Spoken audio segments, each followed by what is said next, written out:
All right, so tonight, it's our last night together, and the topic is indeed a big topic, eschatology. I've missed being developed for the past several weeks, and so it's nice to be back for the last one. And eschatology is the study of what we call the last things. So we're going to be looking at the last things tonight. But before we do that, I really want to focus for a bit on first of all, I want to talk a bit about Holy Week this week and give you all a chance to ask any questions.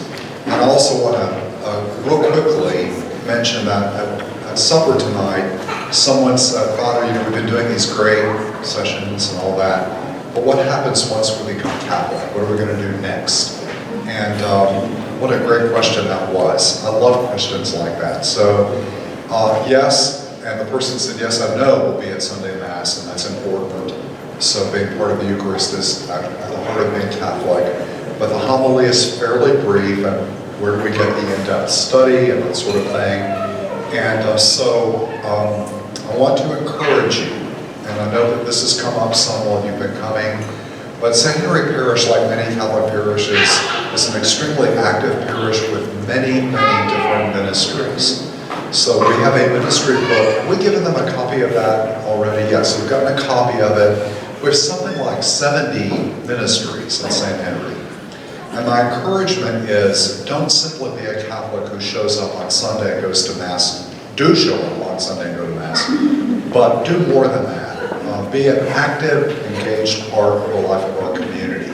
So go through the booklet, watch the bulletin, read the website, the electronic news we send out, and if a volunteer opportunity strikes you, consider saying yes to it. I always say, if you have an interest in something and you're able to do it, that might be a good fit for you. So if it's something you can imagine yourself doing and you have the ability to do it, think about saying yes to it. Your learning certainly doesn't stop, and we do offer a variety of adult faith formation opportunities here at St. Henry. I just finished an adult faith formation class on the book of Genesis, and I know Deacon Mike does a lot of different adult faith formation experiences in the community. I will also tell you, those of you who are adults, once you become Catholic, one of the great retreat experiences that we offer is a 3-day retreat experience from a Thursday night to a Sunday called Curcio. And it's a pretty intense, like a Curcio means little course, that's what the word means. And it's kind of like a miniature course in living the Christian life. And so afterwards there are small groups that meet, so that's another way of continuing your ongoing faith formation. And there's a whole variety of opportunities online these days to learn more about the Catholic faith. And also the thing that we gave you, which is, it's really been sitting on a shelf, some collecting dust, the Catechism of the Catholic Church. When you read that cover to cover, there is no better overall survey of what we Catholics teach and believe. So if you've never sat down and read anything cover to cover, it can be a little in depth, I know, but in parts of it are very readable. So I encourage you to dive in. If you have an area of interest, find a readable book. If you love studying church history, there's a book by Thomas Boken-Cotter called A Concise History of the Catholic Church. It's a little paperback book about this thing that starts with the beginning and comes all the way up to the 20th century. Something like that is easy to read. And so keep your antennas up. We'll be offering adult faith formation opportunities in the future. There are many ways to stay engaged in learning about your faith. So don't let this be the end, but the beginning. And really, that's what it's all about, of course. So I do think it's hard because the RCIA journey is such an intentional journey, and you're so engaged, the sense of community here, the shared time together, the learning, the faith experiences at our small tables. There are just a lot of really good things that RCIA does that we could consider replicating for our adult faith formation journey. So really good question at the dinner table, and I thought I should answer it for all of you. So stay involved. deepen your faith. I started doing formal theological studies in 1980 at the college level. So I've been doing that for the last 42 years, and I still enjoy reading, I still enjoy studying about the Catholic faith, and I still enjoy teaching it. So there's never a stopping point. So, all right, Holy Week. We're about to enter the most important week of the year, liturgically speaking, and for many reasons for you all, of course. But this coming Sunday is Palm Sunday of the Lord's Passion. And if you come to and I encourage you to come to one of the 3 big liturgies this weekend. So Saturday evening and Sunday morning at 9 o'clock, the liturgy will begin here in the fellowship hall with a blessing of palms. And we will walk with palm branches to the church in procession. This mirrors the procession of Jesus on Palm Sunday from the top of the hill of Mount of Olives into the city of Jerusalem. And if you ever get the chance in the future to visit the Holy Land, that's another thing I encourage you to do. I went to the church that marks that spot where Jesus began the journey. In the church, there's a big rock about this tall off the ground, and they say that's the stone Jesus stood over to get onto the donkey to go down into Jerusalem. I'm sure that's, symbolic, but it's just a nice idea. And then you go, and indeed, you follow the path from the top of the Mount of Olives down across the Kidron Valley to the city of Jerusalem. So on Palm Sunday, we're kind of, as God's people, we're symbolically walking the road of Jesus with him. And then we move quickly in that liturgy to the Passion of the Lord. And this year it is the Passion according to St. Luke, I think, right? So we're following the Gospel of Luke this year. And each of the 4 Passion narratives has its own unique characteristics. Luke emphasizes very much the great mercy of Jesus and his Passion. And so as you participate this Sunday, you'll be able to take part in it. So in the hymnal, we have a copy of the Passion. We'll tell you what page it's on. And normally, this is something I do here at St. Henry. I invite people to stay seated so that you can really pay attention to what's being proclaimed instead of people shifting all the time, standing for so long. You do the crowd part, so we all do the crowd part. It reminds us, by the way, that we were all involved in some ways in the Passion of Jesus. And when the crowd comes to your part, you also have to say the words, crucify him, crucify him. So there's a sense in which we're drawn into the narrative right away. And so that's a very moving liturgy from that point of view. But next week, you've probably heard about the Mass of the Chrism that Bishop Spalding will celebrate on Tuesday evening at 6 o'clock. It does need a ticket, but anybody can get tickets on the diocesan website. And that's the Mass at which the bishop will bless all of the sacramental oils, or consecrate them, that are used throughout the year in the sacraments. So those of you who will be confirmed or baptized at the Easter Vigil, the oil that is used to mark your forehead will be blessed or consecrated by Bishop Spalding at the Mass of Holy Chrism on Tuesday evening. That's also a liturgy where we celebrate the priesthood. So the priest of the diocese and all those serving in the diocese of Nashville, we will be invited to renew the promises that we made when we were ordained as priests. So you'll see, if you go to that liturgy, you'll see 100 or so priests processing in at the liturgy. So it's very, very beautiful. So the Great Triduum is really the heart of the liturgical year, and that begins next Thursday. So my encouragement to any of you who are becoming Catholic, do not miss next week the big 3. So the Liturgy of Holy Thursday, which commemorates the Mass of the Lord's Supper on Holy Thursday evening, 6 o'clock in the church. Good Friday, the Passion of the Lord, 3 o'clock in the afternoon, marks the hour when Jesus died. It's worth taking off early from work, making sure that you can be here for that liturgy. And then, of course, the vigil of Easter, when many of you will be entering the church sacramentally. So those three liturgies are really one great liturgy spread out over 3 days. That's why they're called the 3 days or the Triduum. So, Lent, it's interesting. When we get next week to Holy Thursday at 6 o'clock, when we begin the celebration of the Mass of the Lord's Supper, technically speaking, Lent ends, and we enter into the sacred Triduum. So if you've been giving up chocolate, that means you don't start chocolate that night. It means, okay, now I'm going to give up chocolate and, caramel or something. In other words, you deepen your spiritual connection that you've been trying to enter into throughout the 40 days of Lent. So that evening liturgy of the Lord's Supper is a very special liturgy. We have the washing of the feet, which is narrated in the Gospel of John. And I think we have some volunteers from this group, right? We have people getting their feet washed? Okay, I see some hands going up, okay. So that is a beautiful, powerful experience, both to have your feet washed and also to wash feet.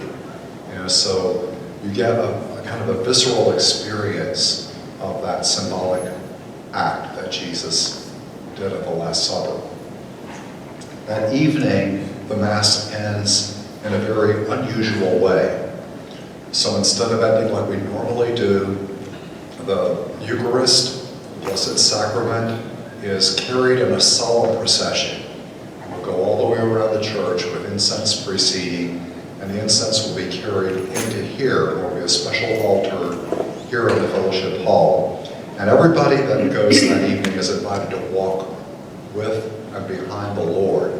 And it's sort of like we're symbolically walking with Jesus from the room of the Last Supper, where the Eucharist was first celebrated, out to the Mount of Olives, to the Garden of Gethsemane. So we're walking with him that evening. We get here in this place, and the liturgy, when we finish here, will end in silence. So it's one of the only times of the year that we depart the liturgy in complete silence. I have to kind of remind people of that too, because we're so accustomed to have it. Why do we end the liturgy that night in silence? Partly, we're kind of moving now into the spirit of Jesus himself being handed over under arrest that night. So now we're entering into that sacred space. And if you go to the Holy Land, one of the places that you can visit today is the Church of St. Peter Gallicantu, where the cock crowed. So it marks the moment when Jesus is warming his hands by the fire, and they ask him, weren't you one of his followers? Not me, 3 times. And where is Jesus? Jesus is being interrogated. And so that place, that church, is built over the site that they've unearthed underneath it, was the palace of Caiaphas the high priest. And underneath his palace, in the basement level, was the dungeon where he kept prisoners. And you go down there, and you still see marks on the wall, the stone wall, where prisoners were kept. And you also see marks that indicate they were in prison there. And there was actually a pit that prisoners were kept in overnight. And you can well imagine Jesus in that pit in the darkness throughout the night. So we leave Holy Thursday in silence because that's when Jesus is under arrest. He's kept overnight before the trial the next day. So there's a solemnity about it. Now anybody who wants to stay here adoring the Eucharist can. We have night prayer at 9 o'clock, a very simple short prayer, and then the rest of the night we go home. Good Friday, when we get up, no meat on Good Friday. If you're under 59 and a half, you have to fast. 59 in one day, excuse me, I was wrong about that earlier. I thought I had to fast this year, but I don't technically. But I'll still fast. So Catholic fast is not difficult, right? It's you eat 1 regular meal and 2 lighter meals a day, and nothing in between. But you can always do more than that. That's the minimum, right? Or the most you can eat. So Good Friday is a solemn day because that's the day on which the Lord gave himself for us. That's what we commemorate. And he was on the cross from 9 o'clock in the morning till 3 in the afternoon. So right in the center of that time at noon We celebrate the Stations of the Cross in the church. Fairly simple, short, 15, 20-minute service. But the centerpiece is the Passion of the Lord, which takes place at 3 o'clock in the afternoon. That's a very different liturgy, again, than any other time of the year. It's not the Eucharist. We don't consecrate the elements. So at that liturgy, we all gather in silence. If the weather permits, we'll be outside for that liturgy that day. If not, we'll be in the church. And the elements that make it special, you come in silence. If you come to that liturgy, it's very moving. The proclamation of the Passion according to St. John takes place. There are extended prayers for the needs of the church and the world. And then there's the opportunity to venerate the cross. And as a priest, every year when I see the veneration of the cross, it is one of the most moving liturgical things that I experience. So until during the pandemic, things were a little different, but we'll be back to normal this year. So people can express their love for what Jesus did on the cross by showing their love for Jesus represented in the wood of the cross in a variety of ways. Some people bow, some people genuflect, some people touch the wood of the cross, some people even touch their lips as a sign of reverence to the cross, as a symbol of your love for Jesus. And so everyone has the opportunity to do that. The music is all about what Jesus did for us on the cross on Good Friday. And I often find our music ministry really outdoes themselves during these great liturgies, especially at that moment. And then we do receive Holy Communion. It's not consecrated that day, but it's kept from the day before, from Holy Thursday, so that people can go to communion. And then once more, we depart in silence. So it's a very different form of liturgy, but it speaks very eloquently. Then on Saturday evening, the liturgy begins at 7:30. The rubrics of the church say that after darkness falls, the great vigil of Easter begins. And they're going to gather, Janet, downstairs again in the atrium that evening at what time? About 6:45, about 45 minutes before the liturgy begins. We will be building a fire, and I think this year is back here, right? Did we talk about back here? I'm not sure if we're going to have a fire. We're going to have a fire outside, weather permitting. And the new Easter fire is blessed. We light the candle, the Paschal candle, and it's carried in solemn procession into the church. And from there, all the baptized and those looking forward to baptism will light small candles, and there are no electric lights on in the church, so the entire church in darkness is now filled with candlelight. And then an exultet, a song of praise to Jesus risen from the dead, is sung where the Paschal candle is located. And then the liturgy of the Word takes place. And that night is a great night for the liturgy of the Word because it kind of unfolds the whole story of salvation history. Creation, the sacrifice of Abraham and his son Isaac, the journey through the Red Sea of Israel going through to escape the Egyptians, reading from the prophets. The gospel of the resurrection takes place, and then we move to the back of the church where we celebrate the liturgy of baptism, right? And that's the special note of Paschal joy at the vigil of Easter. And I think this year, God willing, the font is full of water, and those of you to be baptized, you come in your gray robes, you will get into the pool and kneel in the water, and if I can get into the pool with you, I'll be pouring it over you, so you'll get wet that evening. You'll be baptized, and then you'll have a chance to change. And then we do the liturgy of confirmation.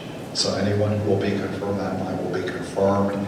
And then we celebrate the liturgy of the Eucharist, and those of you who are becoming Catholic for the first time will receive the body and blood of Christ that evening. And then we have a beautiful reception in here afterwards. So, it's the longest liturgy of the church's year, but also the most beautiful and powerful. It's just, there's nothing like it. And so be prepared for a lengthy liturgy, but it really does kind of move. You'll be surprised at how quick it seems to go at the end of it. And I encourage you not to worry too much about what you have to do or where you have to go. We will be on Saturday morning practicing with all the sponsors and godparents, and we're going to give them all the directions for where you need to go, and so you're not going to have to worry about anything that night. I always say, just try to relax and enjoy what happens. Let it unfold around you. I will often tell couples that are going to go into their wedding, you know, look, you've spent months getting ready for this moment, so now just relax and enjoy it if you can, you know, so you can soak it in. You know, you're surrounded by people who love you, and on this holy night, with a God who created you and is calling you to the Easter sacrament. So, you know, it's a profound experience, and I hope you'll be able just to soak it in. Once in a blue moon, people ask me, well, do I have to go to church the next day on Easter Sunday? The answer is, no, you really don't. I mean, the Vigil of Easter is the celebration of the Easter mystery. It doesn't prevent you from coming back the next day. If you want to come back for more, you certainly can. And on Easter Sunday, Father Kibbe, that's a new tradition at St. Henry because he brought that from St. Stephen, but he celebrates a sunrise liturgy at 6 o'clock in the morning. So during that Mass, you can see the sunrise outside, we're outside, and then we'll do our traditional 9 o'clock Mass inside the church, and we'll do the 11 o'clock, if the weather permits, outside as well. So a lot of things looking forward. I will also add, Easter Sunday begins the Easter season. So we've spent 40 days of Lent getting ready for it, but the Easter season itself goes for 50 full days. So great days of festive joy all the way to Pentecost Sunday. And that 50th day when the gift of the Holy Spirit came, we have our Lent celebration here at St. Henry. And so this year, God willing, and the weather permits, our 11 o'clock liturgy will be outside as well. A couple years ago, when we just were able to reopen the liturgy after the pandemic began, we invited everybody to wear red colors because the color of Pentecost is red, and it was so festive. And for our one celebration, we have a team of parishioners, and Janet's been involved in that too, have been preparing a wonderful celebration.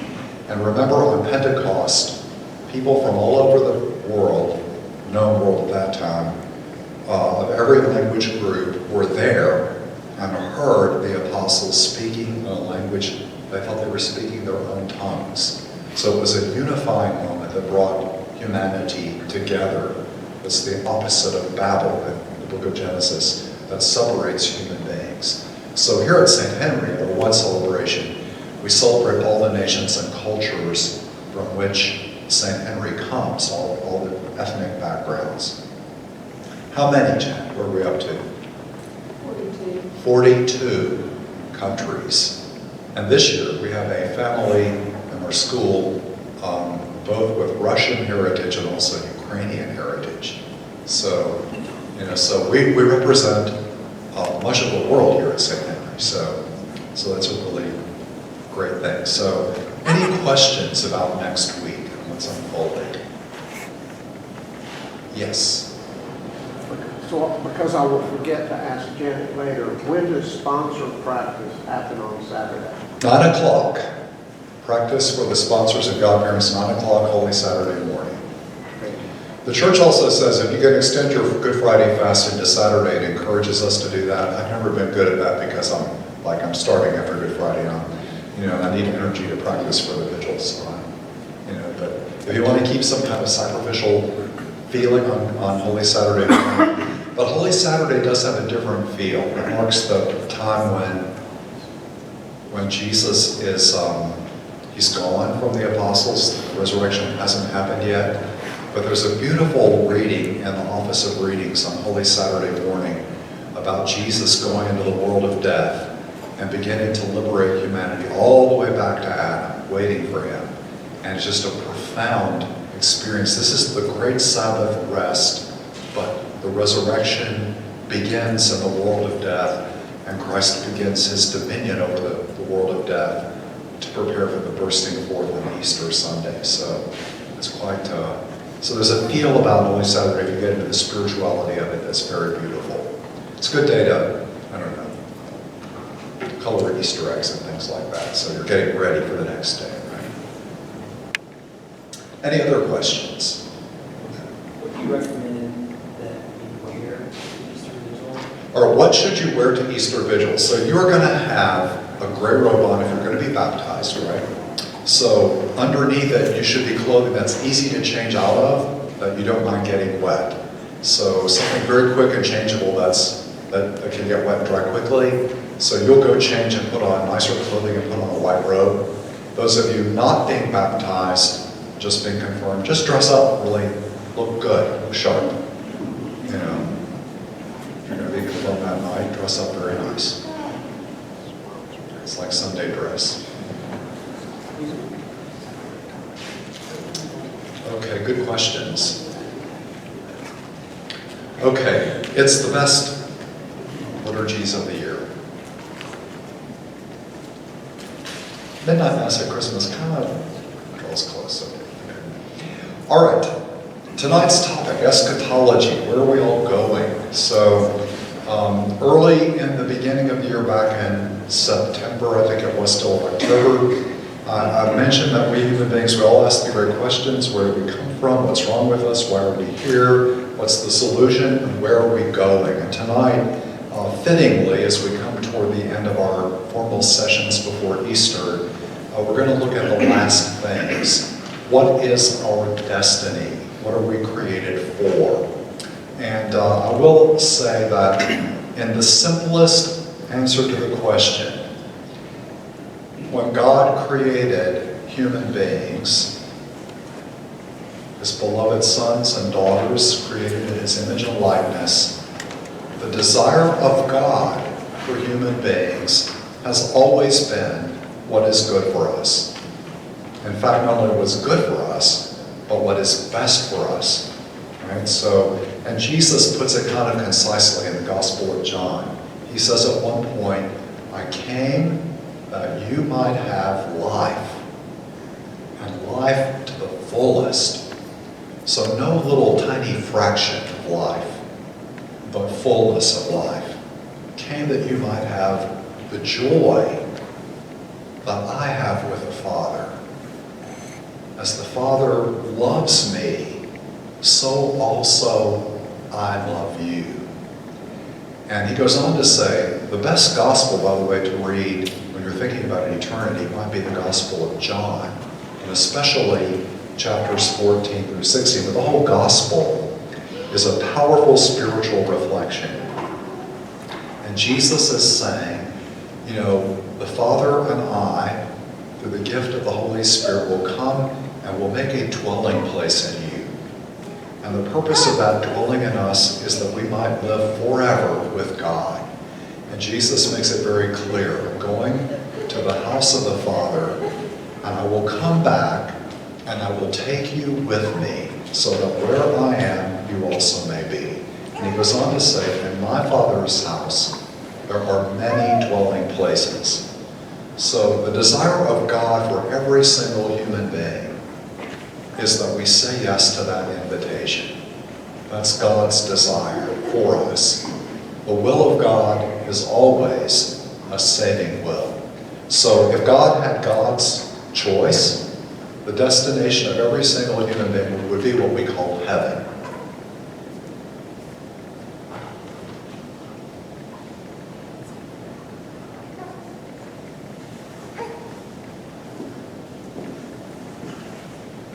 And the most important thing about heaven, by the way, is that we forever live in the presence of the God who created us. What the scholastic theologians call the beatific vision, the vision of God himself, God who is pure goodness, beauty, and truth, forever in the mystery of the Trinity of love that created us, Father, Son, and Spirit.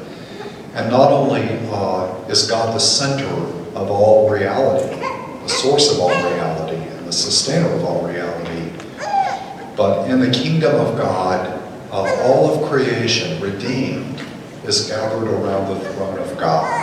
The other great place to think about eternity is the book of Revelation. And one of the great scenes in the book of Revelation, it pictures God on his throne, the Lamb of God, Jesus, victorious over death, and you see the four living creatures. What kind of creatures are around the throne of God? You have four of them. You have a winged creature representing all winged things. You have a wild animal representing all wild creatures. You have the domestic animal, and you have the human being. It's a way of saying all the new creation gathered around the throne of God. You have the 24 elders, the 12 representing the 12 of God's people, Israel, and the 12 representing the apostles, the apostolic church. And beyond that, a number of 144,000, beyond that number that no one can count. So the symbolic depiction in the book of Revelation is the sense of what the book of Revelation calls toward the end, the new heavens and the new earth, where there will be no more tears, no more wailing or weeping. And the one who sits on the throne says, "Behold, I make all things new." So the sense of you and I are going to be fully alive, fully the sons and daughters God created us to be and redeemed us to be. So forever singing the praises of God for all eternity in the new heavens and the new earth. But it's not just that God is the center of all, but we'll be living in what we call the communion of saints and angels. Well, what are angels? It's all the spiritual beings God created apart from the visible universe. And there's a whole variety of them, right? So all sorts of spiritual beings. And then all the saints, anyone that said yes to the invitation of God, who have been washed in the blood of the Lamb and white robes. The symbolism is from the book of Revelation there. So, gathered around the throne of God. When I was a little kid, I used to think that heaven was going to be rather boring. And I thought that because depictions of heaven usually show people like in white robes on soft white clouds, and there's nothing much there going on, you know. And as a little kid, you know, things are interesting in this world. So, well, one day I was in Fall Creek Falls, this is 25 years ago, for a priest retreat. And I got up early in the morning, just before sunrise, and I was riding my bicycle around, you know, those look-offs. And I stopped at one point, and I looked over the edge, and the waterfall, the trees, and the cliffs, and the rising sun, and the beauty of the morning light. And I was overcome by the beauty of it all. And in that moment, I had this sudden awakening. And the awakening was, this beauty right now that I'm seeing is not more or better than the beauty that will be. It's only a foretaste of it. So it's just a tiny shadow of what God has yet created us to experience. So everything in this life that is good or beautiful or true is giving us a taste of goodness and beauty and truth in its fullness. So we have no worries about being bored in heaven, right? The endless fulfillment of our desire, drawn deeply, more and more deeply forever into the Word of God, into God's love. So it's good to sometimes remember these things, because in this journey of life we can get bogged down, can't we? In the details and the sufferings, and we can forget what we're created for. So I urge you, when you have moments that are truly beautiful, truly good, moments of true love, moments when you get those tiny glimpses in this life, to remember this is a foretaste of what God is preparing for those who are chosen. So let that sustain hope. Let it encourage you in the great journey of life. As Paul said, you know, running the race. Now, I'm not going to look to the things behind me, he said last Sunday, right? I'm looking to what lies ahead, God's upward call in Christ Jesus. So what will the new heavens and new earth be like? Eye has not seen, ear has not heard, it has not even dawned on the human being yet what God is preparing for those who love Him. Far beyond our ability to understand in this life, I think. We're seeing dimly now, as in a mirror. Then we'll see God face to face. So these are the kinds of things that we should think about often and ponder. And remember that eternity is not far from us. Why? Because this whole created world that we're living in right now in our mortal life is already held in the hands of the eternal God. The eternal God is already present to us right here and now. So eternity and temporality, our journey through time, and the eternal gift of God are already touching in this life. And probably the most profound place they touch is in the Eucharist itself, at Mass. When the Eucharist is being celebrated, time and eternity come closest together on earth. But we all have these moments on earth in our mortal life when the veil, as the Celts would say, is thin. There are thin places. I had a thin place in Fall Creek Falls. That was a moment for me when I realized how thin the veil was between here and eternity. It might be at the death of a loved one, but we're touched by that thinness of the veil.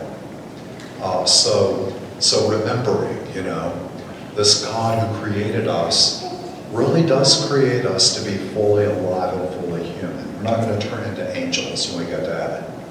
So that's what we say in the Apostles' Creed. We believe in the resurrection of the body. So it's our whole self.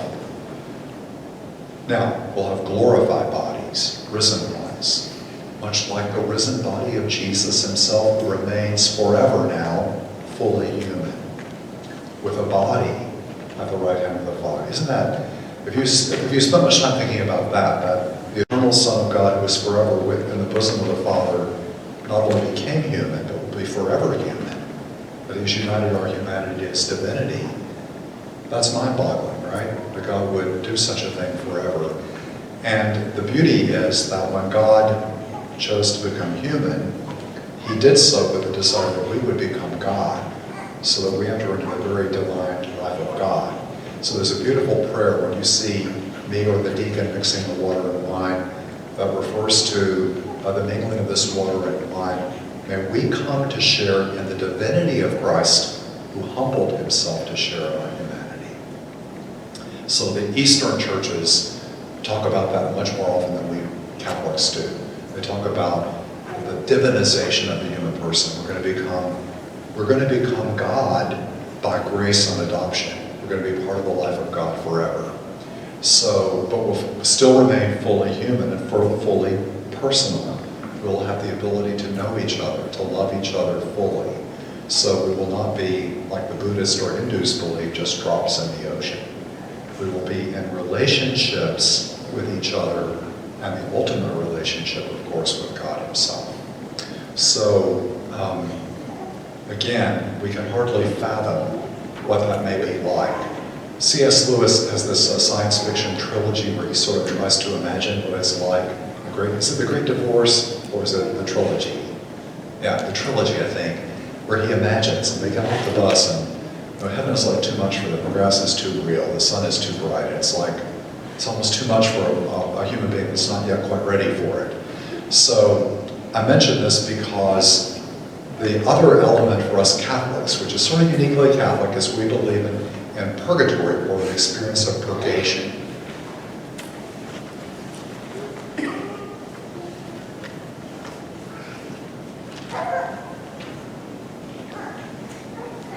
So if at the moment we die, if we have said our fundamental yes to God's grace, but not entirely, so if we still have some residual attachment to sin and its effects, if we're still struggling with that self-centeredness that keeps us from fully giving ourselves to God in love, we Catholics believe there is a merciful process in which God will purify us.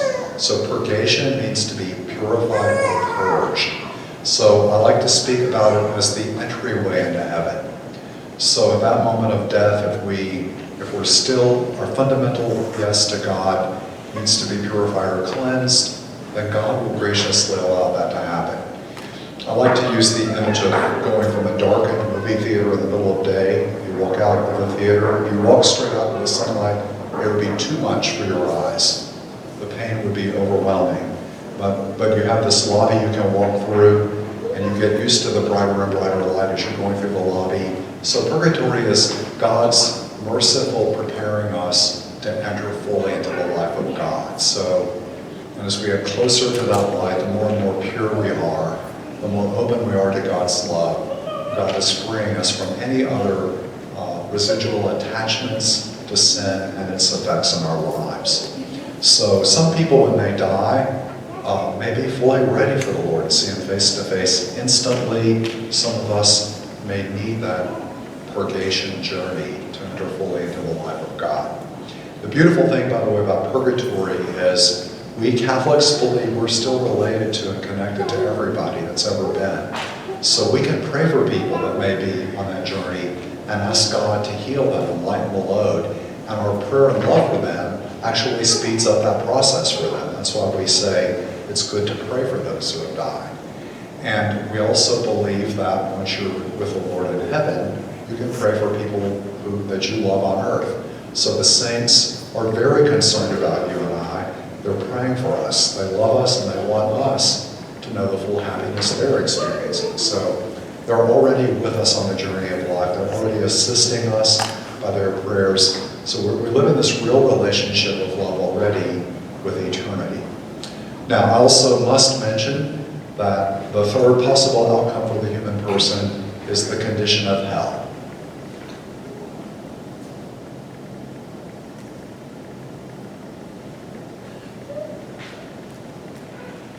And here, I have to remind everyone, God is an infinite respecter of our human freedom.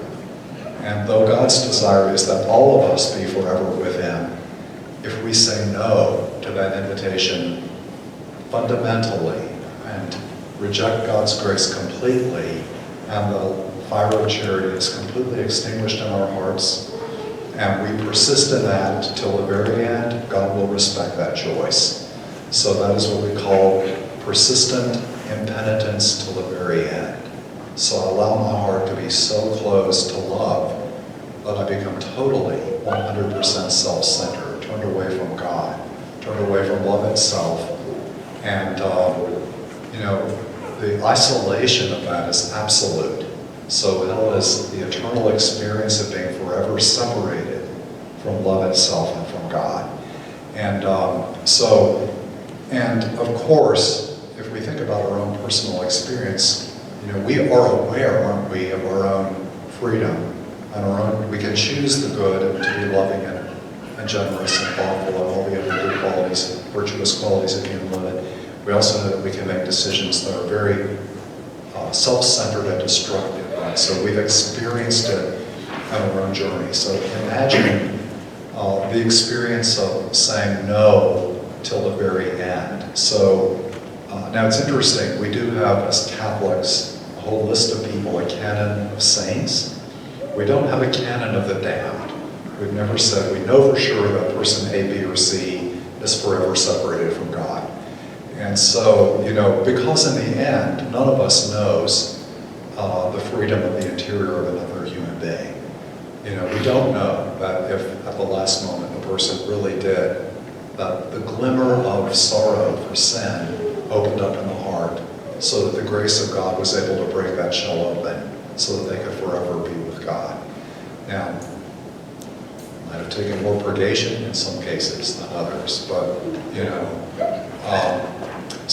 and if God's desire is that every human being be saved, that should also be our desire. We should not desire that anyone be forever separated from God. So everything that we do should be communicating this goodness of God, the love of God, and the invitation of God to forever enjoy God's kingdom.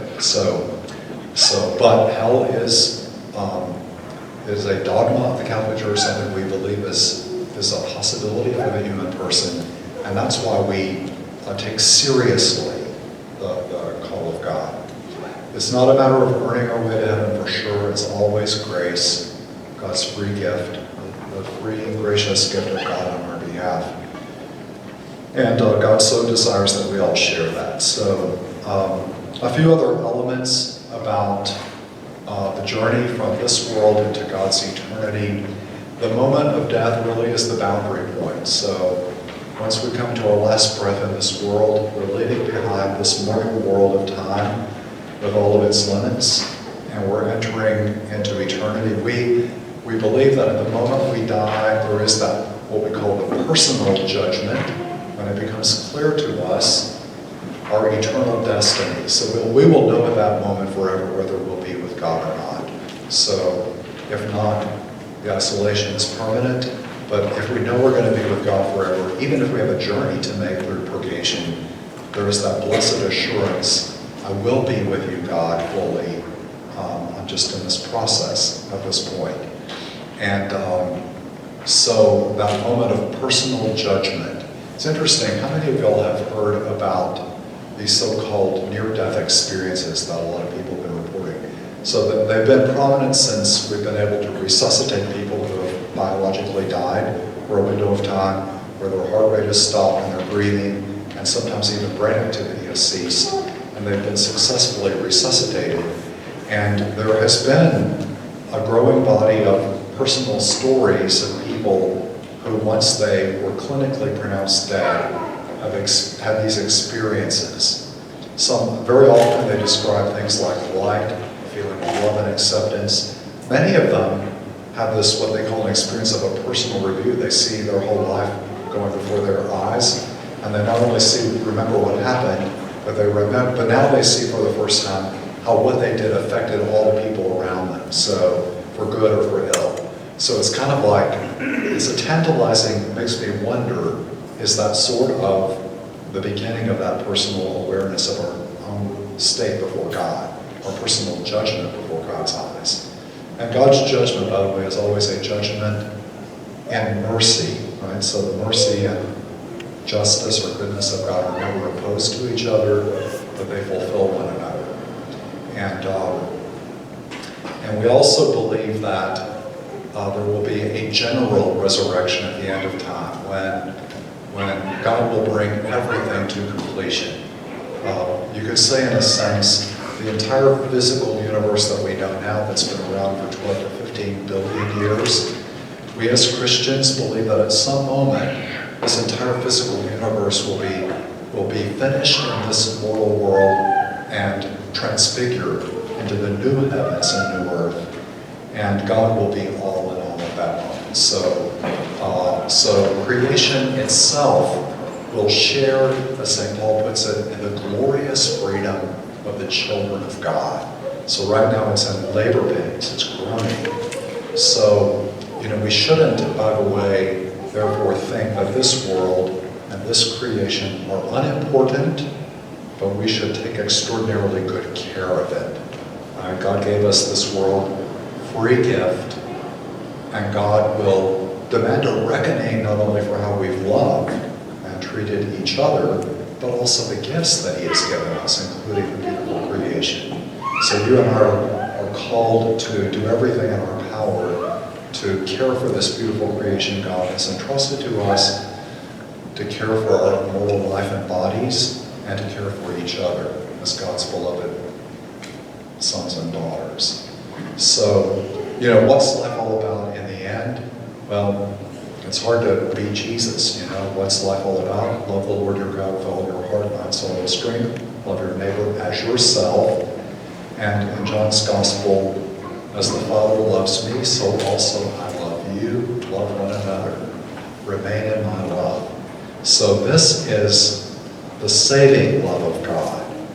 God's love changes us, and we become conduits, channels of that love for others. So that's the ultimate goal of God, that all humanity be transfigured. So St. Irenaeus said the glory of God is humanity fully alive. So not a little bit alive, not a tiny bit alive, not a taste of joy, but fully alive, fully transfigured by the love of God. So that's our destination. So certainly it will be a mystery. We don't know what it's going to be yet. It has a personal dimension. We'll be very alive as persons before the face of God, and also communal as God created us at the end of time. When will that be? None of us knows the hour or the day when God will accomplish all things. Christ is always warning be on guard. It could happen any moment, right? Be prepared. I always say, if we live well each day, that we're ready to meet the Lord at the end of the day. Because some of us may be called by the Lord individually, certainly before the end of time comes. But, this universe might be around, the whole universe, for another 12 to 15 billion years, right? But you or I are not going to be. So, you and I are going to meet the Lord probably sometime in the next 100 years, right? So, we should always be prepared for that day and that hour. And the best way to be prepared for death is to live well and to live life fully. St. John Bergmans was a young Jesuit, and he died young, but he was playing in Italy in formation, probably what would be the equivalent of soccer today. And one of his friends said to him, well, John, he said, if you knew you were going to die tomorrow, what would you be doing right now? And John paused and he said, well, if it's the will of God, I'm playing soccer right now, I play soccer. So, so whatever it is that I'm called to do each day, I do it as well as I can to glorify God, to live as God created me to live, as a beloved son or daughter, to be a channel or conduit of love, in whatever way God created me to do it. And there's how many of us in this room, about 70 or something, or 30, or there are 30, 40, 50, 60, 70 different unique ways God has created each one of us. And we're each going to do it in our own very particular, unique way. So if God created you to be a baker, He is not calling you to be a priest. Right? I would be a lousy car mechanic. Any car engine I would try to fix would probably end up a wreck. So I'm not cut out to be. So we have to discover in us what God created us to be. But when we discover it, when we say yes to it, whether it's being a husband or a wife or a mother or a father or a priest or religious, and whatever career path we may be called to live in life, God will use us if we let God use us. That's living our daily vocation, which leads to an eternity of happiness with God. So all of us are called by God to do that. We're all called to a vocation. We're all called to say yes. That's what baptism is really all about. So y'all are in, we're all in for a great adventure. Right? Next week is just a wonderful preparation for the ultimate adventure, the ultimate banquet. What's it going to be like? Isn't it interesting? Jesus uses all kinds of images. He uses the images of wedding feast. Why wedding feast? It's probably the biggest celebrations they had in the first century. An abundance of wine and choice foods and love. And people set aside their daily humdrum existence because now we're going to celebrate together. So that's a foretaste of the kingdom of God. All right, questions?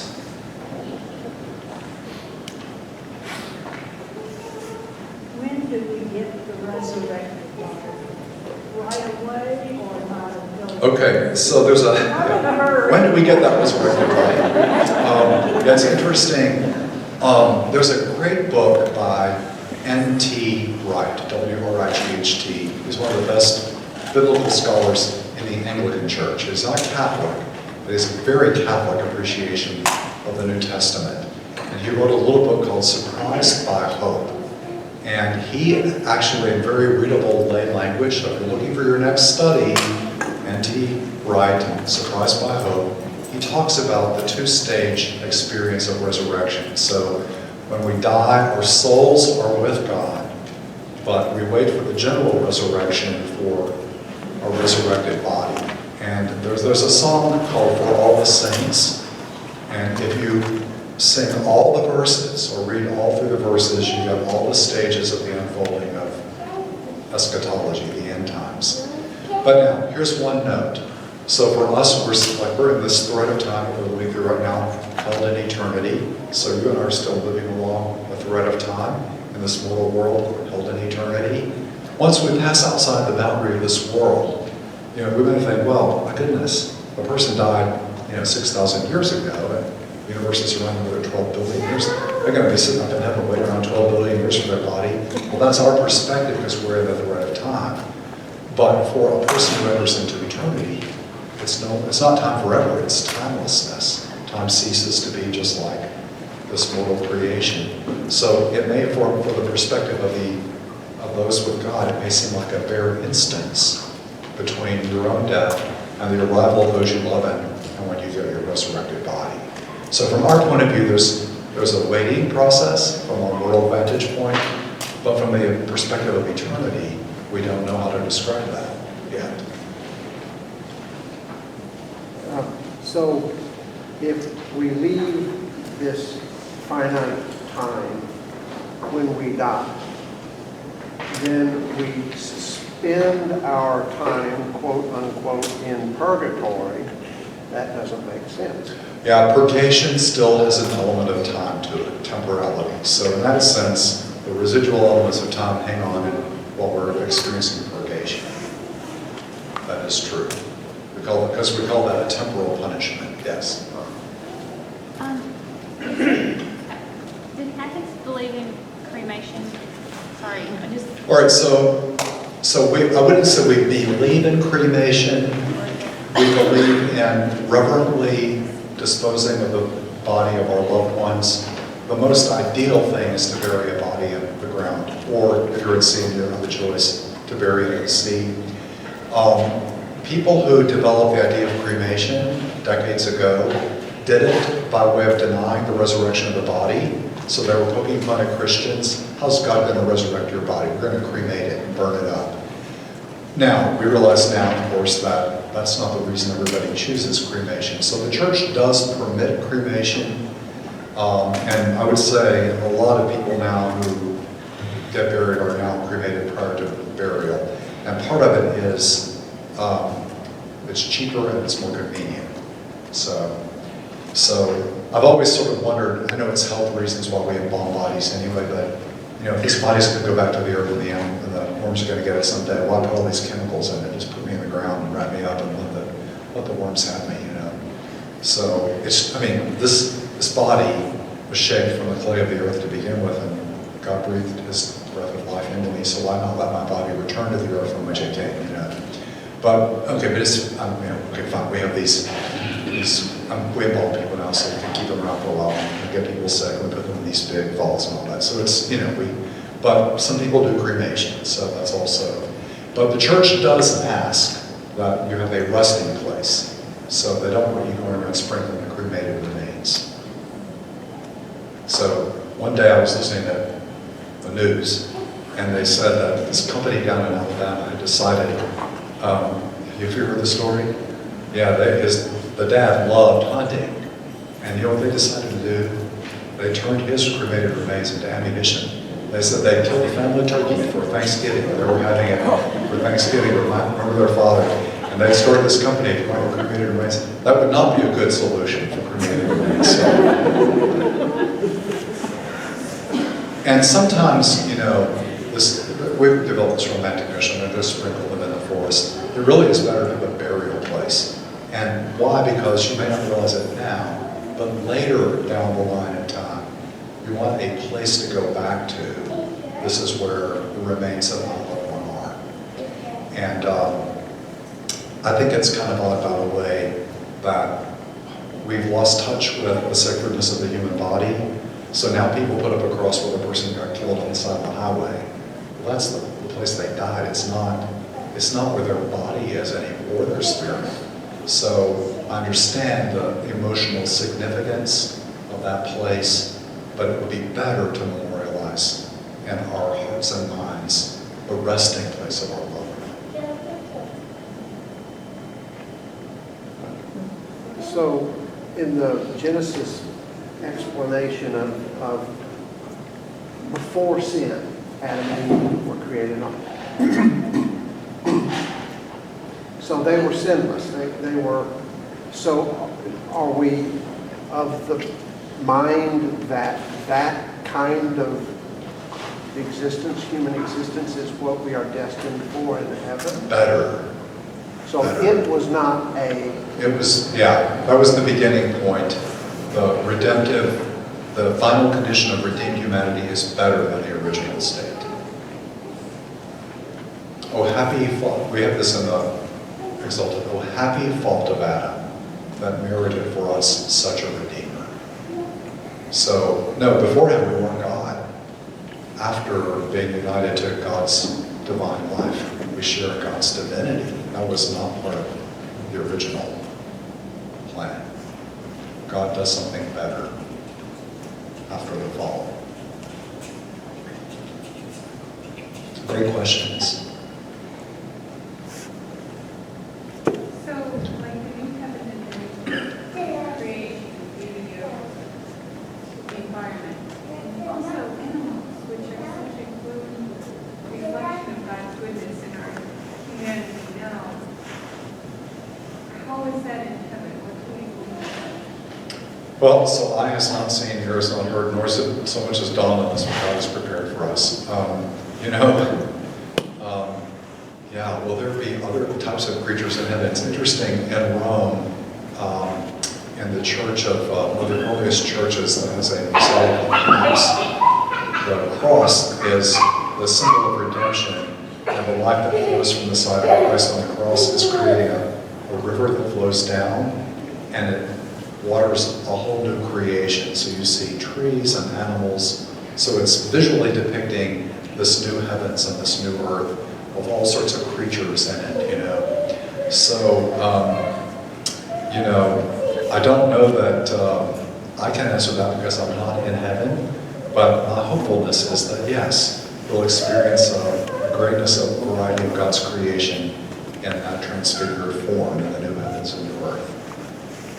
This is the thing that struck me, that's very beautiful, because I didn't grow up with pets and stuff, but they became part of my life later. And I know so many people who animals have been such a graceful part of their life. And so the thing about heaven is with God does not diminish that. How that manifests itself. Well, as one priest said when I was in college, he said, if you need your dog in heaven to be happy, you'll have your dog. So, so it begs the question, what will we need in heaven? We'll have everything we need. So God is the fulfillment of the human heart. So yeah, that is an interesting question. What will the new heavens and new earth be like? We won't need to eat food for nourishment, but will we share it as banquet for delight? Food has both a purpose of nourishing us in this world, but also delighting us. So, the infinite delights of God. I'm kind of excited to see what God has in store for us. Yeah.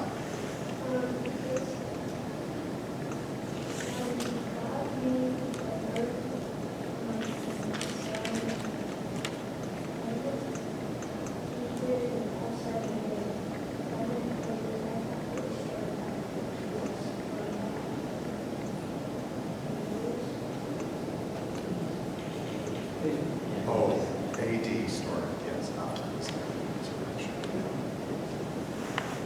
So a question about, he thought God created the universe in 7 days, but thought that the day started after Jesus died. So we call that AD, the year of our Lord.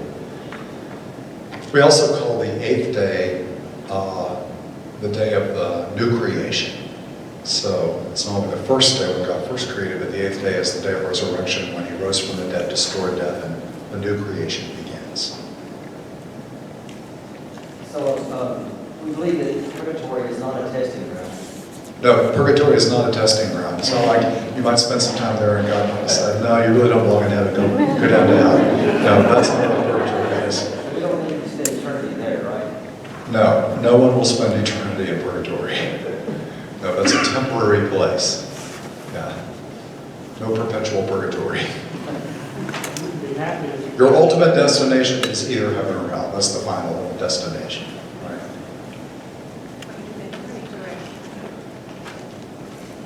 Yeah. So someone said, well, what if you only do the right thing because you're afraid of going to hell? That's okay. God can use a motivation like that. Sometimes I don't do things because I don't want to get punished, right? I might be driving down the road and I see that police car, I'm going the speed limit, I don't want to get a ticket, you know. I might not be driven by the highest motivation, which is to drive safely and protect myself and other drivers at a moment. It might be I just don't want to go to jail or get a ticket, right? So God can use our less pure motivations to lead us to better motivations down the road. Right? And as long as we're in this mortal existence with our unfinished selves, we still have to have some lesser motivations, don't we? Parents know that, don't you? You want to encourage your child to do it for the right reason, but sometimes you just have to make them do it, right? You're getting out of the road, child. Come here. Do your parents do that? They make you do the right thing? Good. I'm glad to see some nodding heads and smiles. Okay, good. Great questions. Any others? Yes. Oh, tough questions. Okay. Where do we fill people that are of other religions? So like Yeah. Buddhists. Yeah, so very early on, you may remember back in September, I gave you all a bit of a document of the Second Vatican Council, the dogmatic constitution of the church. And we believe that the possibility of salvation is open to every human person, even those who have not yet arrived at an explicit belief in God, as we understand God. So they will be judged based on their conscience. And those only who willfully exclude God's offer of salvation will be excluded, not those who, through no fault of their own, have not yet arrived at the gospel. But it goes on to say, but we who know have this profound obligation to share the good news with the world. So it shouldn't lessen our desire to share the whole story. And not least because it changes our life here and now, right? It gives us hope each day for the journey. We don't have to wait till heaven to be happy. So one of the things that I see often is people who willfully exclude the idea of salvation because that's what their family does, or that's the general tone of their particular. Well, and sometimes one has to ask the question, when a person has chosen, for example, a way of atheism or agnosticism because that's the way they were raised, do they really know God? Or is it an image of God they've been given by their family they're rejecting, rather than the true and living God? And in the end, St. John of the Cross said, in the evening of our life we shall be judged by our love, ultimately. So if I've responded, even if I'm not yet fully aware of it, to the grace of God that's been offered to me in my life, God knows the truth about my heart. God knows whether I have said yes to that love or not. And St. Augustine had this famous saying, he said, the church has something God doesn't have, and God has something the church doesn't have. Yet. So, the church, we are the pilgrim people on the way to the kingdom. God desires to use us as a sacrament of salvation for the world, to be a channel for the salvation of all humanity. And that's both within and outside the church. You know, we're all in continuous need of conversion, to a deepening response to God's love and grace. And the more I respond to God's love and grace, the more I become a channel for others to be open to receiving that gift. It's authentic witnesses to the love of God that transform human hearts and minds. So if you have somebody who has walked that journey of life with hard hearts, saying no God, no God, no God, but then toward the end... Oh yeah, that's the story of the good thief on the cross, right? So he's been a villain all along, but then he says, remember me. This day you will be with me, I say, in paradise. So it's never too late until we breathe our last breath.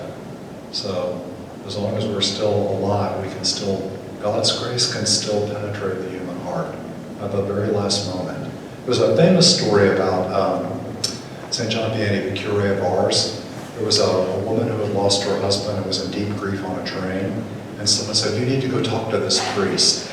And she went to his church. She got off the train there, and he was preaching, and he looked out and saw her face. And he said to her, do not despair.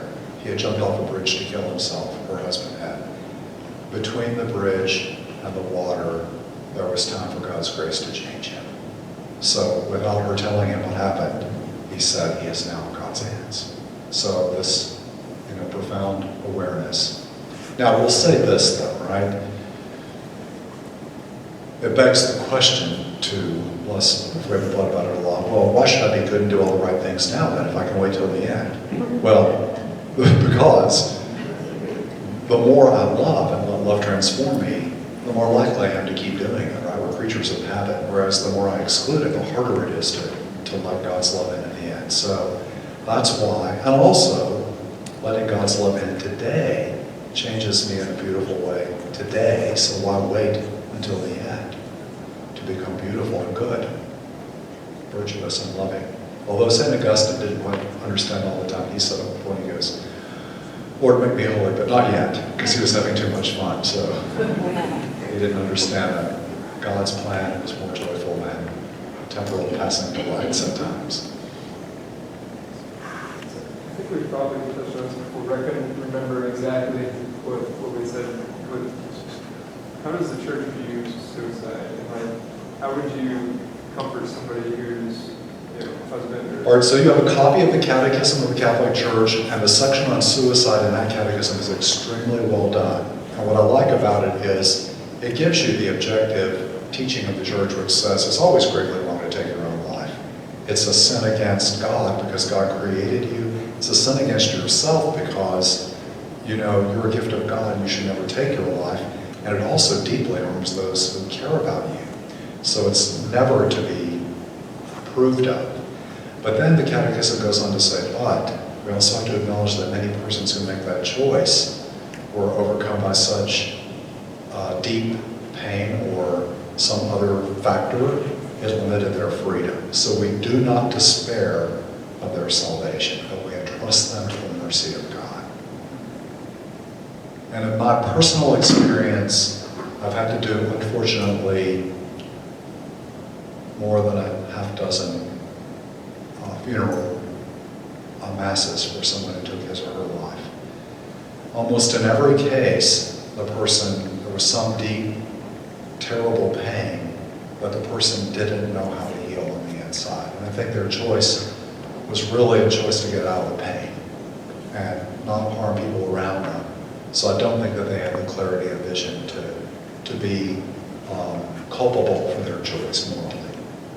So I trust that God's mercy is greater than that moment in their life. In that same vein, so I know the Catholic Church is very big on protecting life from going to conception until natural death. In my line of work, I can prolong people's lives beyond what otherwise might have been a natural death. Like what determines that? I mean, good question about Catholic. So this is a question about Catholic biomedical ethics.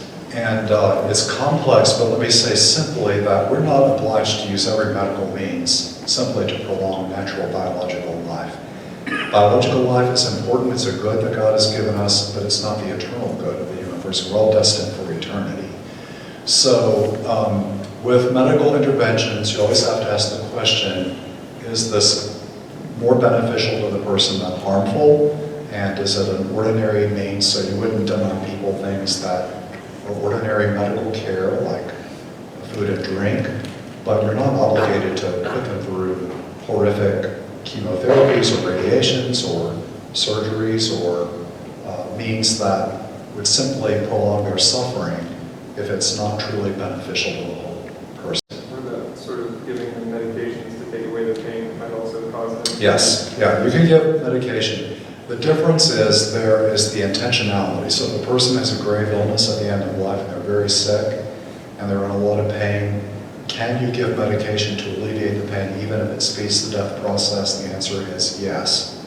You cannot give them the medicine with the intent to kill them more quickly. So it's the intentionality. So your intention is that the medicines are used to alleviate suffering. If they have the unintended side effect of leading more quickly to death, that's an acceptable but not intended outcome. And And different people, as they're approaching death, have different desires, and you have to respect that. Some people really want to remain very clear of mind so they can tolerate a high degree of suffering. They say, please don't give me a lot of pain medicine. Others are visibly in pain and they need some relief. Yeah. So you may not act with the intention to kill the person directly as your intended purpose of the intervention, but if certain interventions to alleviate suffering or help the person, speed it up, or even allow the natural process to take its course. You can even argue, and there are lots of questions and biomedical experts, something with a disease like progressive dementia or Alzheimer's, where the person can't swallow or doesn't desire food anymore, that's their body's way of beginning the death process. So sometimes that has to be respected rather than using interventions that may cause more harm than good.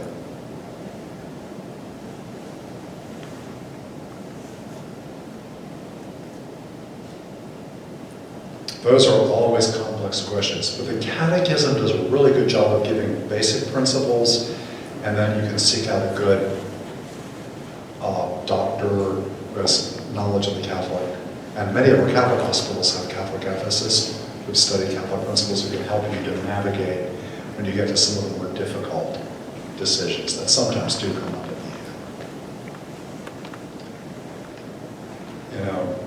end. And when you're a loved person, when you have somebody that you love that's suffering and close to death, you've got two parts to you. One part of you really doesn't want to see the person suffering anymore, so you really want them to be out of that suffering. But the other part of you does not want to let go of the person. You want to have that connection. So sometimes when you're in that emotional state, you don't have the clarity to know what's best right here. So it's good. That's when it's good to reach out to somebody and say, hey, this is what's going on. What do you think? So.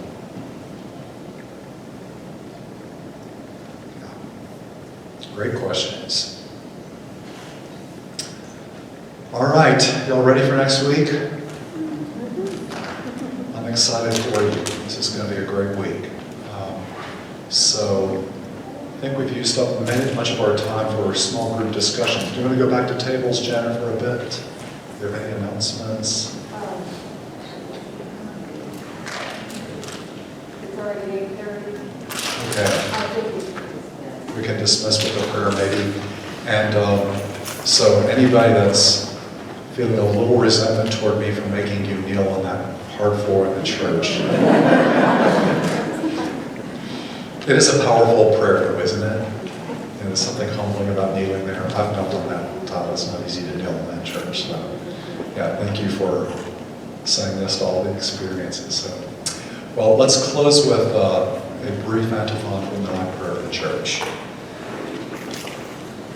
Protect us, Lord, as we stay awake, and watch over us as we sleep. That awake we may keep watch with Christ, and asleep rest in his peace.